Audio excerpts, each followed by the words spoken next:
కథావాణికి స్వాగతం. కథావాణి శ్రోతలందరికీ నమస్కారం అండి. భోగి, సంక్రాంతి, కనుమ సందర్భంగా అందరికీ హృదయపూర్వక శుభాకాంక్షలు తెలియజేస్తూ ఇప్పుడు మీకు అందమైన సంప్రదాయబద్ధమైన ముచ్చటైన 3 గొబ్బెమ్మ పాటల్ని నా వ్యాఖ్యాన సహితంగా వినిపిస్తాను. మొదటి పాట పేరు దుక్కి దుక్కి దున్నారంట.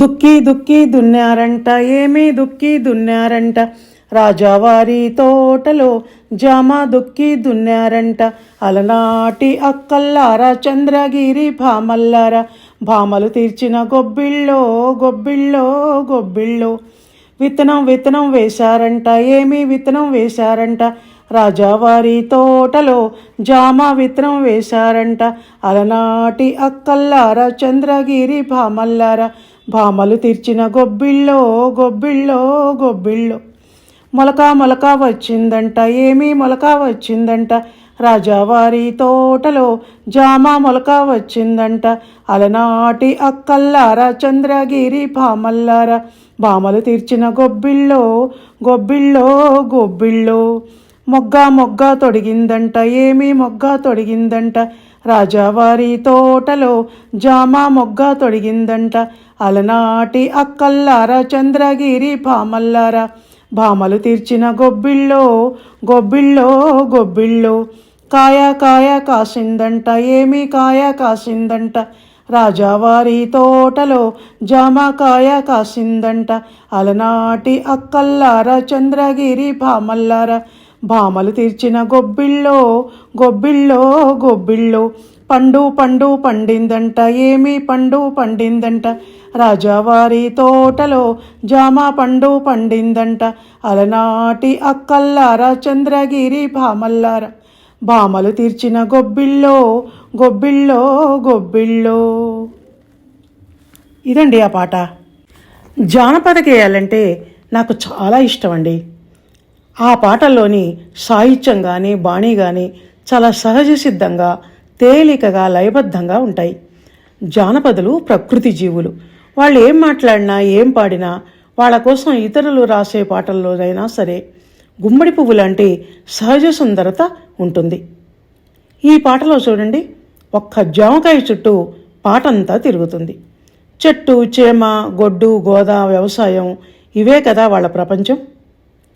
ఈ చంద్రగిరి భామలు ఎవరో తెలియదు కానీ భామ అనే పదం మాత్రం స్త్రీ అనే అర్థంలో వాడతారు. సత్యభామ, గొల్లభామ వంటి పదాలన్నీ అలా వచ్చినవే. మనం భామ అన్న పదాన్ని ఎగతాళిగా అంటుంటాం. మరో విషయం చెప్తే మీరు ఆశ్చర్యపోతారు. కాలక్రమంలో ఉపయోగంలో కొన్ని పదాలు కుంచుకొని పోతాయి కానీ సాని అనే పదం కూడా ఆ రోజుల్లో స్త్రీ అనే విస్తృతార్థాన్ని కలిగి ఉండేది. దొరసాని, మంత్రసాని వంటి మాటలు ఇలా వచ్చినవే. ఈ ఒక్క పదం మీద పరిశోధన కూడా చేయబడింది. గొబ్బెమ్మ అంటే గోపికా స్త్రీ అనే అర్థం కాక గోదాదేవి, ఆండాళ్ళు అన్న అర్థాలు కూడా ఉన్నాయి. ఆడపిల్లలు గొబ్బెమ్మ అని పిలుచుకుంటూ ఆమెతో మాట్లాడుతున్నట్టు పాడే పాటలు ప్రకృతితో వాళ్ళ సమైక్యతను చాటి చెప్తున్నాయి. ఇప్పుడు మరో పాట చూద్దాం. సుబ్బి గొబ్బెమ్మ సుఖములియావే, తామర పువ్వంటి తమ్ముణ్ణియావే, చమంతి పువ్వంటి చెల్లెల్నియావే, మొగలి పువ్వంటి మొగుణ్ణియావే, సుబ్బి గొబ్బెమ్మ సుఖములియావే, తామర పువ్వంటి తమ్ముణ్ణియావే, కలువ పువ్వంటి కలిమినియావే, బీర పువ్వంటి బిడ్డల్నియావే, గొబ్బి పువ్వంటి కోకల్నియావే, జాజి పువ్వంటి జాకెట్లనియావే, సుబ్బి గొబ్బెమ్మ సుఖములియావే, తామర పువ్వంటి తమ్ముణ్ణియావే, కరివేరు పువ్వంటి గాజులియావే, పున్నాగ పువ్వంటి పుత్తడినియావే, కమలా పండంటి కమ్మల్నియావే, నారింజ పండంటి నగలనియావే, సుబ్బి గొబ్బెమ్మ సుఖములియావే, తామర పువ్వంటి తమ్ముణ్ణియావే, గుమ్మడి పువ్వంటి గురువునివ్వావే, జామ పండంటి చదువుల్నియావే, మల్లె పువ్వంటి మనసునియావే, సన్నజాజి వంటి జ్ఞానం బియ్యావే, సుబ్బి గొబ్బెమ్మ సుఖములియవే, తామర పువ్వంటి తమ్ముణ్ణియావే, దానిమ్మ పువ్వంటి దాసరథి గొల్వ, ముద్ద బంతి వంటి మోక్షాన్నివ్వవే. సుబ్బి గొబ్బెమ్మ సుఖములియవే, తామర పువ్వంటి తమ్ముణ్ణియావే, చేమంతి పువ్వంటి చెల్లెల్నియావే, మొగలి పువ్వంటి మొగుణ్ణియావే. ఇదండి ఆ పాట. పై పాటలో జామకాయ ఇతివృత్తం అయితే ఈ పాటలో పువ్వులు. ఎన్ని పువ్వులో! తామర, చామంతి, మొగలి, కలువ, జాజి, పున్నాగ, ఇలా. బీరపువ్వు అంటే బిడ్డలు కావాలట. బీరపువ్వు తర్వాత బీరకాయగా మారుతుంది కదా, సంతానాన్ని కాయలతో పండ్లతో పోలుస్తారు కదా, అందుకని బీరపువ్వు అంటే బిడ్డ కావాలని అడిగుంటుంది. తనకు కావలసిన కోకలు, జాకెట్లు, గాజులు, నగలు కూడా పూలతో పోల్చబడ్డాయి. ఆఖరికి బంగారం కూడా పున్నాగ పువ్వుతో పోల్చబడింది. ఇంతటి సహజత్వం పల్లె పాటల్లో తప్ప మన పట్టణవాస పాటల్లో ఎక్కడి నుంచి వస్తుంది చెప్పండి?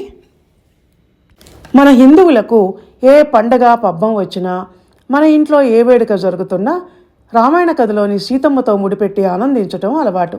సీత సమర్థ, సీత వామన గుంటలాట, సీత అంపకాలు వంటి జానపద పాటలన్నీ అలా వచ్చినవే.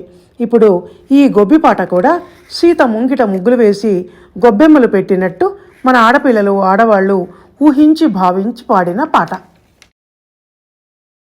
గొబ్బి ఎల్లో గొబ్బి ఎల్లో గొబ్బి ఎల్లో, మన సీతమ్మ ముగ్గుల్లో గొబ్బి ఎల్లో, మాణిక్యాల ముగ్గులు వేసి గొబ్బి ఎల్లో, ఆ ముగ్గుల మీద మల్లెపూలు గొబ్బి ఎల్లో, నవరత్నాల ముగ్గులు వేసి గొబ్బి ఎల్లో, ఆ ముగ్గుల మీద మొగలి పూలు గొబ్బి ఎల్లో, రంగురంగుల ముగ్గులు వేసి గొబ్బి ఎల్లో, ఆ ముగ్గుల మీద బంతి పూలు గొబ్బి ఎల్లో, భూదేవంత ముగ్గులు వేసి గొబ్బి ఎల్లో, ఆ ముగ్గుల మీద మందారాలు గొబ్బి ఎల్లో, లక్ష్మీరమణుల ముగ్గులు వేసి గొబ్బి ఎల్లో, ఆ ముగ్గుల మీద తులసి దళాలు గొబ్బి ఎల్లో, గొబ్బి ఎల్లో గొబ్బి ఎల్లో గొబ్బి ఎల్లో, మన సీతమ్మ ముగ్గుల్లో గొబ్బి ఎల్లో.